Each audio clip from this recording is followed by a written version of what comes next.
King Charles has weathered scandal, harsh criticism, and some of the most bruising chapters of his reign, yet according to royal commentators, nothing had ever landed quite like this. A ruling that reportedly stunned the palace is said to have forced both Charles and Queen Camilla to sit with a reality neither of them could push aside. And at the very centre of it all stood Balmoral, an estate soaked in royal history, private family memory, and a weight of emotion that no title can measure. How did a quiet disagreement allegedly grow into a crisis that shook the House of Windsor and left the king facing what sources describe as one of his most humbling moments? Stay with me because the story only deepens from here, and before we go further, we would love to know your view. Do you believe King Charles was right to accept the ruling, or should he have fought harder for the woman beside him? Share your thoughts in the comments below, and if you enjoy uncovering the latest royal drama, please subscribe. Let's begin where the shock truly hit home. Reports suggest King Charles sat completely still as he reached the final line of a court ruling that felt heavier than any political storm or public scandal he had faced before. This was not, according to royal insiders, the kind of headline the palace could quietly manage until it faded. It was said to strike directly at his family, his marriage, and the very edges of his power as monarch. The judges, if reports are to be believed, ruled that Queen Camilla held absolutely no legal claim to the Balmoral estate, no inheritance rights, no authority over the property, no entitlement to its future. The message, commentators claim, was impossible to soften. Balmoral was never a personal gift a husband could hand to his wife. It stood as a protected royal estate, carefully guarded through generations of bloodline, succession, tradition, and the enduring legacy of Queen Elizabeth II. But how did a single ruling come to carry so much pain? Let's find out. For Charles, sources suggest the blow was painfully personal. Balmoral had always meant far more to him than a beautiful Scottish retreat. It was reportedly the place where his late mother spent her final days, a home layered with memory and a symbol binding the monarchy's past, present and future into one unbroken line. To see that bond challenged so openly is said to have left him feeling helpless in a way he never anticipated, and Camilla, according to reports, felt the sting even deeper. She is described as sitting quietly at his side, watching him lower the ruling onto the table without a single word. In that silence, it is claimed, she understood she had not merely been denied a claim to a historic estate. She felt shut out of one of the royal family's most treasured legacies. Charles, longing to comfort her as any husband would, allegedly found himself confronting a truth he could not escape. Even a king's authority has its limits. The palace, sources suggest, responded almost at once, and without a word to the public. Officials reportedly began removing Balmoral documents from Camilla's briefing papers and quietly reshaping internal procedures. Those silent adjustments, commentators claim, spoke louder than any announcement. Royal protocol had already moved on. The ruling is said to have embarrassed Charles, weakened his standing inside his own household, and left senior royals caught in an impossible position between loyalty to the king, sympathy for Camilla, and defense of the centuries-old traditions guarding Balmoral. In one unexpected turn, if reports are accurate, the judges left King Charles devastated by confirming Camilla has no legal right to the estate. But what could possibly have set such a verdict in motion? Did Camilla formally demand control of Balmoral, or did it all begin with a single innocent request? And how on earth did it reach a courtroom? Let's uncover it. The private Balmoral dinner. Long before any ruling was handed down, the roots of this entire dispute were allegedly planted during what was meant to be an ordinary family dinner at Balmoral. On the surface, reports suggest the evening began pleasantly enough. Polite conversation, easy smiles, an atmosphere that seemed perfectly calm. Yet beneath it all, tension is said to have been quietly building. And before the night ended, one simple request reportedly changed the entire mood and became the spark for a conflict that would later reach the courts. Camilla, according to royal commentators, never asked to own Balmoral or to have it transferred into her name. What she requested, it is claimed, was that her household office be granted permanent administrative access to key estate records, including documents tied to private rooms, staff management, property operations, and the long-term running of the estate. To Charles, sources suggest the idea seemed entirely practical. He reportedly believed it would ease the pressures of his reign by letting Camilla's team coordinate royal responsibilities more smoothly. But Prince William and Princess Anne, according to reports, saw it in a completely different light. To them, Balmoral was never simply another royal residence. It was allegedly a place bound to the memory of Queen Elizabeth, particularly the private rooms where she is said to have spent her final days. Beyond that, it stood as a cherished inheritance, protected and meant to pass untouched from one generation to the next. The atmosphere is said to have shifted the instant William quietly asked whether the late Queen's private rooms were now expected to fall under everyday administrative control. That single calm question, commentators claim, filled the room with an uncomfortable silence. Camilla reportedly rushed to explain that she meant no disrespect, but by then the emotional damage was already done. and Charles, according to sources, suddenly found himself trapped between defending the woman he loved and honoring the concerns raised by his own son. The situation reportedly grew heavier still when Princess Anne is said to have later discovered that a formal draft requesting this access had already been prepared before the dinner even began. That detail, if reports are to be believed, suggested the proposal had been carefully planned rather than casually raised. And so what began as an uneasy family conversation allegedly hardened into formal evidence, transforming one tense evening into the legal battle that would eventually split the royal family. Camilla's request, commentators claim, reawakened William and Anne's determination to guard Balmoral at all costs. But what does this reveal about the family behind the crown? And how did the senior royals truly respond once the ruling landed? Let's unravel how a single decision turned the royal family against itself, the silent power shift. After the ruling was reportedly delivered, something remarkable is said to have begun stirring inside the palace. No dramatic announcements, no emotional speeches, no public display of authority, yet behind closed doors, commentators claim the balance of power quietly began to move. Charles still wore the crown and remained head of the monarchy, but the day-to-day control of Balmoral is said to have drifted steadily toward Prince William, described by many as the future guardian of the family's inheritance. The judges, according to reports, made it clear that even a king's personal wishes carry limits. Their ruling reportedly showed that Balmoral is protected not by love or personal choice, but by centuries of tradition, bloodline, and the rules of succession, an estate tied to the future of the monarchy rather than to any private relationship. However deeply Charles is said to cherish Camilla, he allegedly could not hand her authority over a place the law had placed beyond personal control. William's sources suggest never needed to announce that anything had changed. Instead, the shift reportedly unfolded quietly through small but telling administrative decisions. Records were updated, access lists revised, internal procedures gently reshaped to reflect the ruling. Each quiet adjustment, commentators claim, reinforced the same unspoken message. Balmoral would remain governed by tradition, inheritance, and duty, never by personal wishes. One of the most significant changes reportedly affected Camilla's household, whose staff were allegedly moved into what officials described as guest protocol. The phrase sounded respectful enough, but its meaning is said to have run far deeper. Camilla could still arrive as queen consort beside the king, attend official events, and be treated with every courtesy her position demanded. Yet her staff, according to reports, could no longer request estate documents, enter private archives, approve room access, or shape the daily running of the property without formal permission. In a single quiet decision, commentators claim what had once felt like belonging now depended entirely on approval. But who exactly stood beside William in this? And what did it all reveal about the true limits of Charles's crown? Let's uncover the details. The painful reality. The ruling reportedly forced King Charles to confront one of the hardest truths of his reign. For perhaps the first time, sources suggest, he fully grasped that wearing the crown did not grant him unlimited command over every part of the family's history or inheritance. Some traditions, it is claimed, simply run too deep to be reshaped, even by a monarch. Balmoral had never been just another residence he could manage as he pleased. It stood as a treasured estate, guarded for generations by tradition, bloodline, and the promise of continuity stretching far beyond any single reign. For years, according to commentators, Charles had believed his loyalty to Camilla and the time they had shared would eventually dissolve the doubts that once surrounded their relationship. He reportedly hoped that devotion and love would be enough to secure her an unquestioned place within every corner of the royal legacy. Instead, the verdict is said to have delivered a quiet, painful reminder that some boundaries cannot be crossed, no matter how strong the feeling behind them. Rather than expanding his authority, the ruling allegedly revealed exactly where it ended. Princess Anne, according to reports, lent even greater weight to the decision by firmly backing William's view. She reportedly believed Balmoral should never be swayed by emotion, family pressure, or personal loyalty. To Anne, sources suggest the estate embodied generations of royal history, duty, and tradition, never the wishes of any single individual.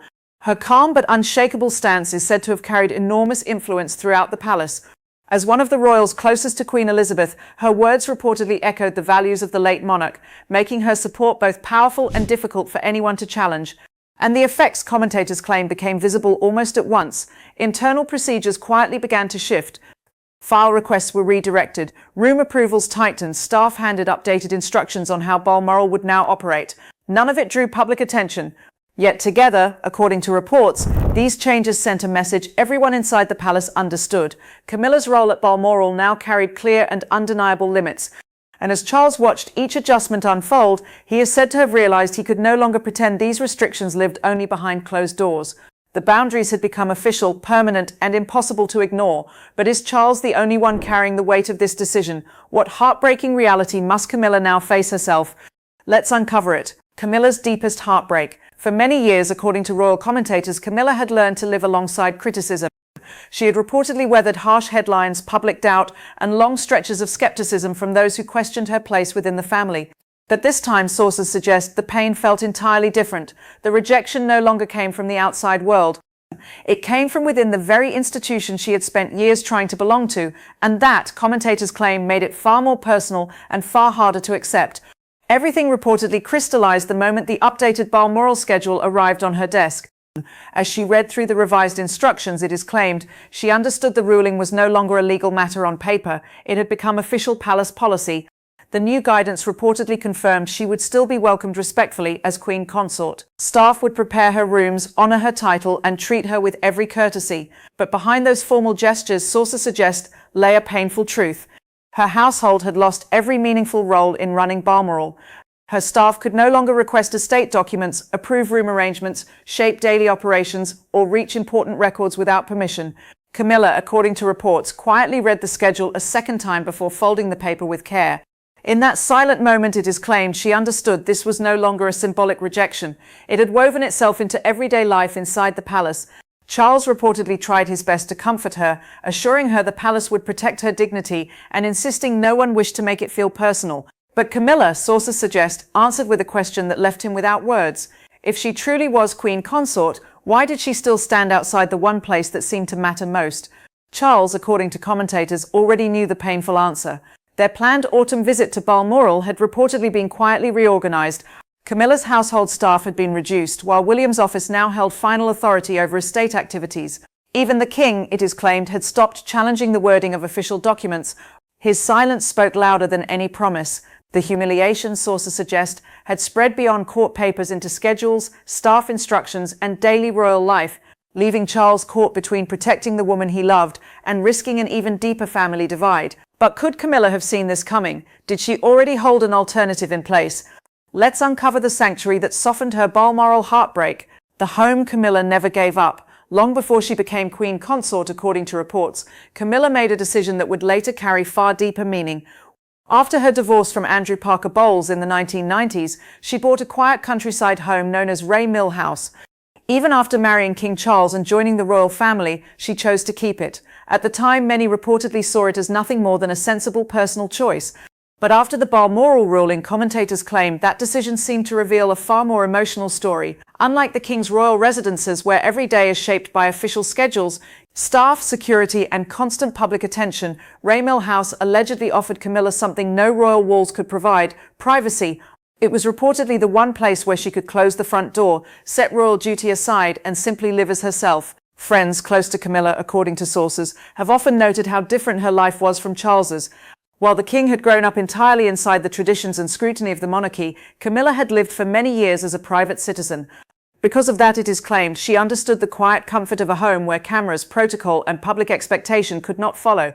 Ray Mill House, sources suggest, meant far more to Camilla than simply owning another property. It was reportedly the one place truly hers, free of royal rules and expectations. More than that, commentators claim it was a family home she could one day pass to her children, Laura Lopes and Tom Parker Bowles.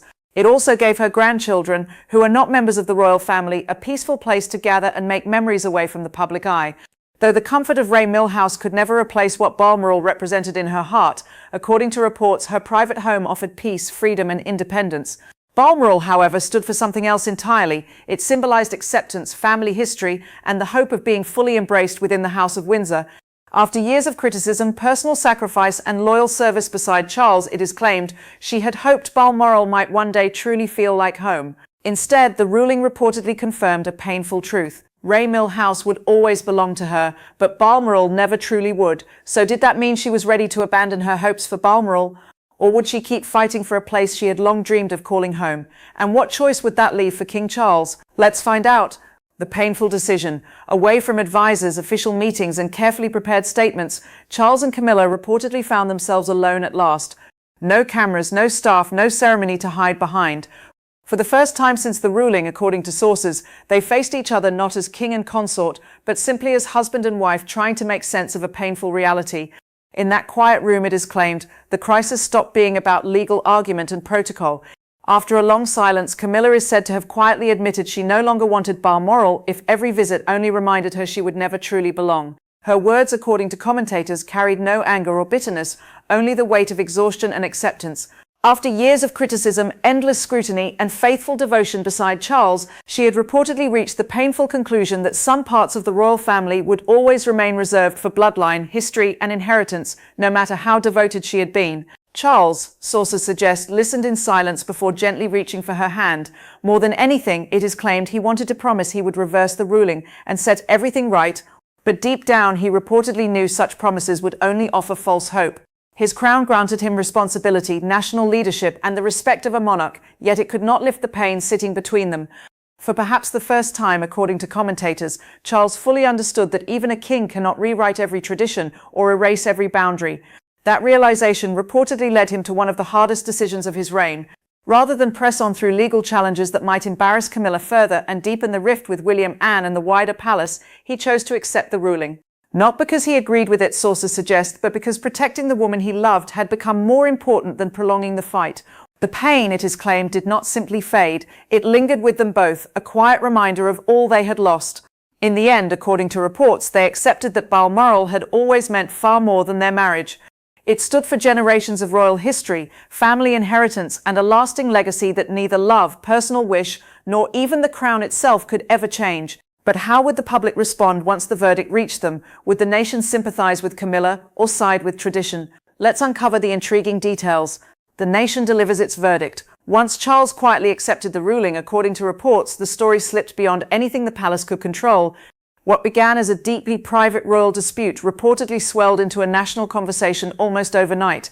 Television programs led with it, newspapers splashed it across front pages, and people are said to have debated it around breakfast tables, across social media, and outside the gates of Buckingham Palace. Everywhere, commentators claim the same conclusion seemed to surface. The court had publicly drawn the limits of Queen Camilla's place within the monarchy and reminded the country that even a king cannot simply give away a royal inheritance guarded by centuries of tradition. The palace, according to sources, soon released a carefully worded statement acknowledging the ruling with dignity. Every sentence was measured, calm, respectful, yet many reportedly felt it said just as much through what it left unspoken. Behind those chosen words, commentators claim lay an unmistakable reality. Camilla held no legal claim to Balmoral, and Charles could do nothing to change it. As coverage intensified, according to reports, Balmoral came to represent far more than a beautiful Scottish estate. Commentators reportedly described it as the emotional heart of Queen Elizabeth's legacy, a place steeped in royal memory and a powerful symbol of continuity from one generation to the next. The discussion gradually drifted away from legal documents and toward what Balmoral truly meant to the family and the nation. Prince William, sources suggest, quietly accepted the decision, understanding it had protected both Balmoral and the tradition he believed mattered so deeply. Yet he also reportedly grasped the heavy emotional price. His father was left facing public disappointment, something William is said to have never wanted to witness. For him, according to commentators, this was no moment of triumph, but a difficult responsibility he felt he had no choice but to carry. And as the story spread, headlines captured the nation's attention while many people openly voiced the belief that Balmoral belonged to the royal bloodline, not to marriage alone. As the controversy slowly settled, according to reports, one thing became clear. Rather than weakening the monarchy, the ruling reportedly reinforced its long-standing traditions and reminded the public that some royal legacies are carefully protected for future generations. Charles remained king, but the crisis, commentators claim, revealed that his authority carried limits. Camilla remained queen consort, respected and honored beside her husband, yet unable to claim every part of the royal legacy. William reportedly accepted the difficult role of protecting the future, while Anne's steady support helped the family move forward. In the end, sources suggest Balmoral remained exactly what it had always been, a lasting symbol of royal history, family inheritance, and continuity that no marriage alone could ever redefine. So what do you make of the judge's ruling? Was Camilla treated unfairly, or should royal tradition be protected at all costs? We would love to hear your thoughts in the comments below, and if you enjoyed this, don't forget to like and subscribe.